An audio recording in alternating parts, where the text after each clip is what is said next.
So I'm Steve Halliday, and I'm the Director for Digital Transformation for the West Midlands Image Network.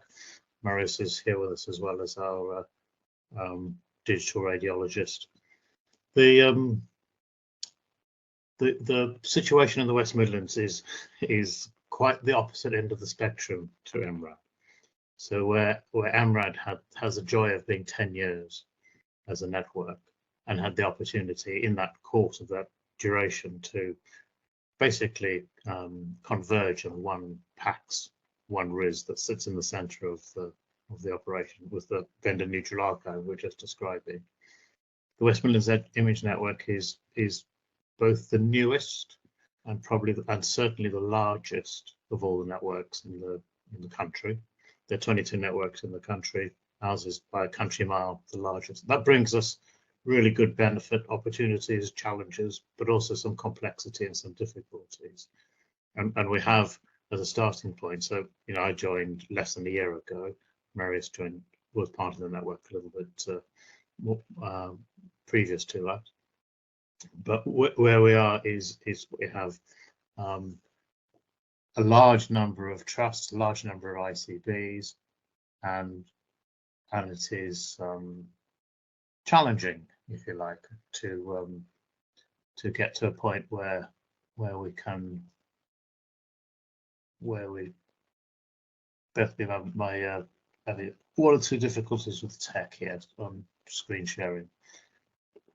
So bear with me a moment. Can you see something there just surfacing? Yeah, we can now. Thank you.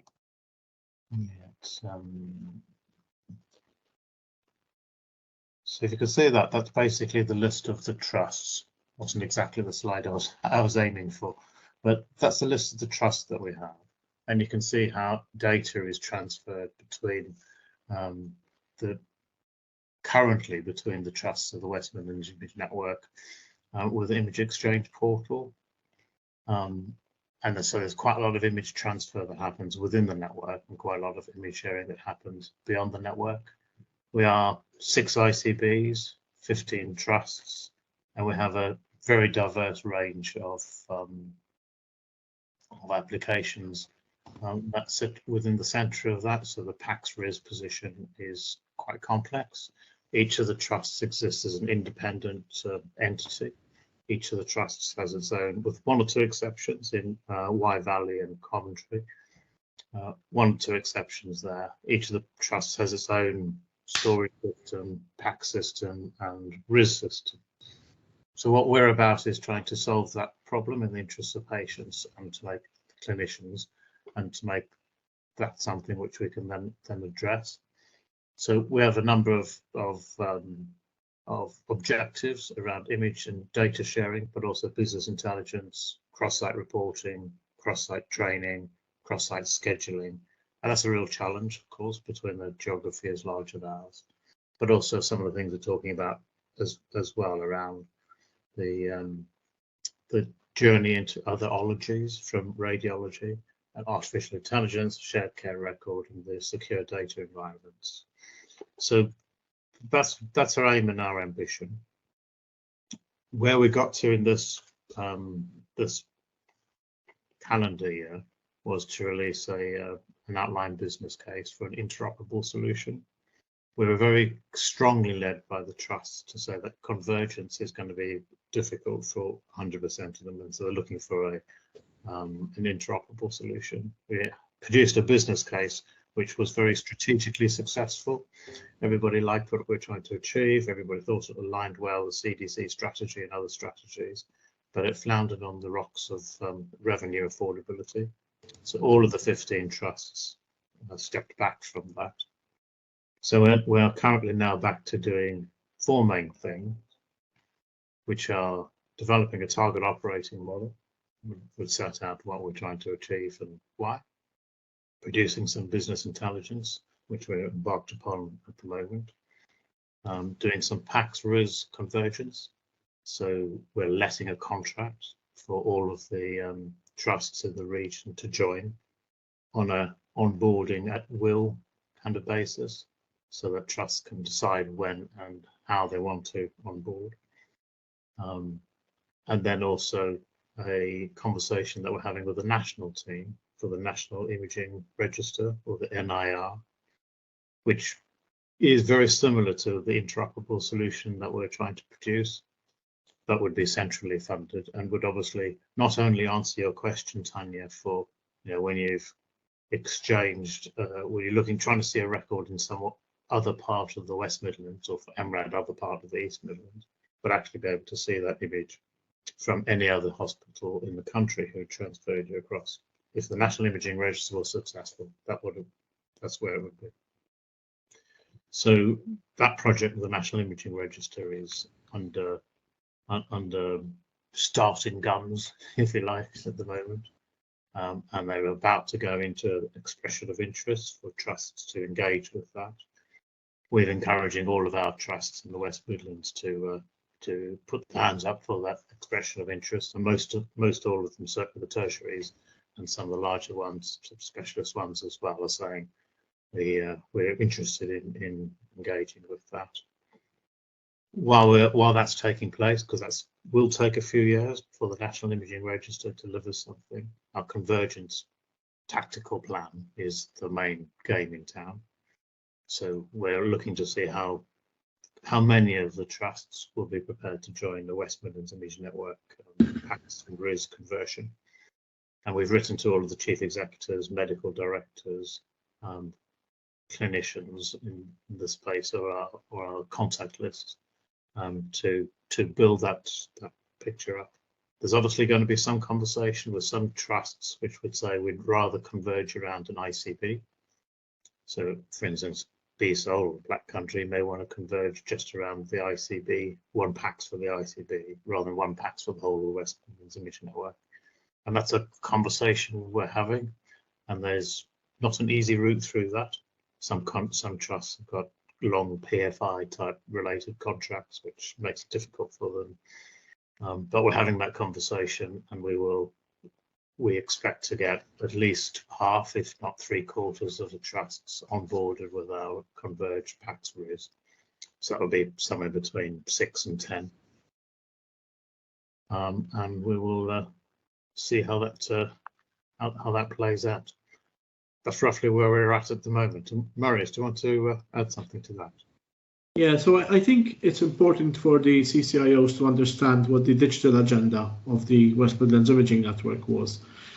So from the onset, we wanted a digital agenda which is clinically relevant, which is patient, referrer, and reporter focused, which are the 3 components of an imaging network. And in the chat, I've put our digital ambitions, which actually cover what has been covered by MRAD, but also by the questions that followed afterwards. We don't have an image sharing platform within the West Midlands. We have a kind of a solution in between to try to achieve that.